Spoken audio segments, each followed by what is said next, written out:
Je vous dirai maintenant quelques mots sur l'aura, comment la développer et l'intensifier.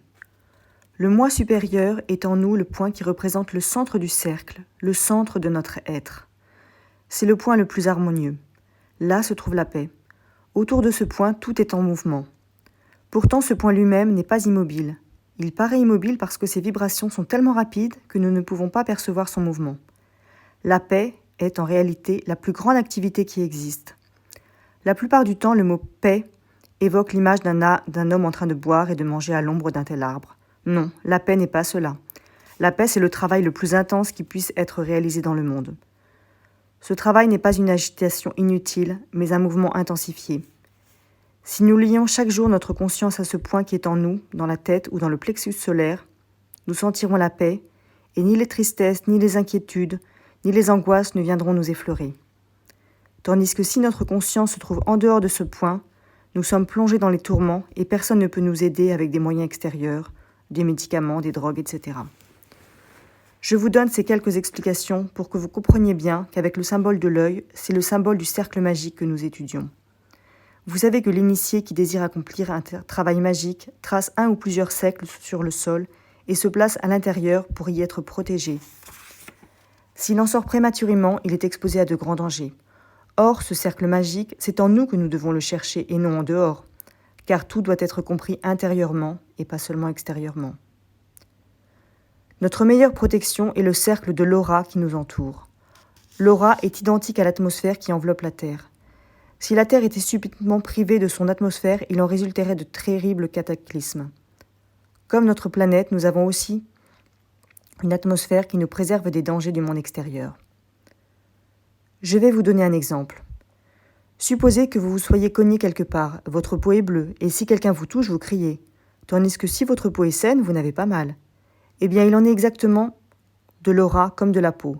L'aura représente notre peau spirituelle. Vous êtes étonné et vous ne voyez tout d'abord aucune liaison entre l'aura et la peau. Mais voyons rapidement les principales fonctions de la peau. Elle nous protège des impuretés et des chocs, elle permet les échanges entre le corps et le monde extérieur. Et enfin, elle est un appareil de sensibilité qui nous révèle le froid, le chaud, etc. Et tous les changements de l'atmosphère. L'aura possède les mêmes fonctions que la peau, mais à un autre niveau. Si elle est puissante, claire, nous sommes protégés contre les accidents dans le monde spirituel. Tandis que si elle est fragile, maladive, les moindres pensées ou sentiments d'un adversaire peuvent nous nuire et nous causer de grandes souffrances. Beaucoup de personnes se plaignent. Quand il m'a regardé, c'est comme si j'avais reçu un coup de couteau. Si elles avaient travaillé sur leur aura, cela ne leur serait pas arrivé. Il est très important dans la vie d'avoir une aura en bon état pour être protégée.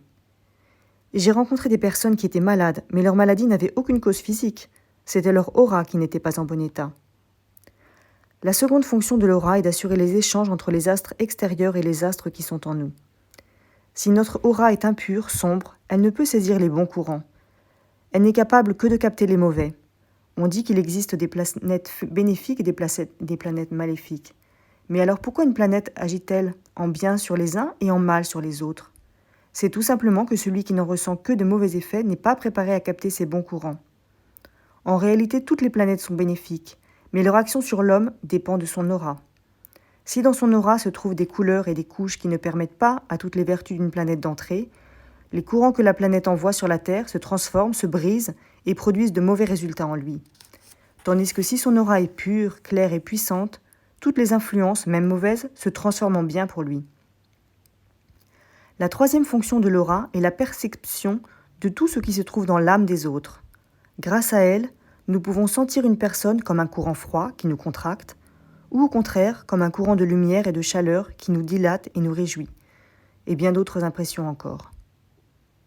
Le bon état de l'aura est le meilleur moyen de préservation qui soit.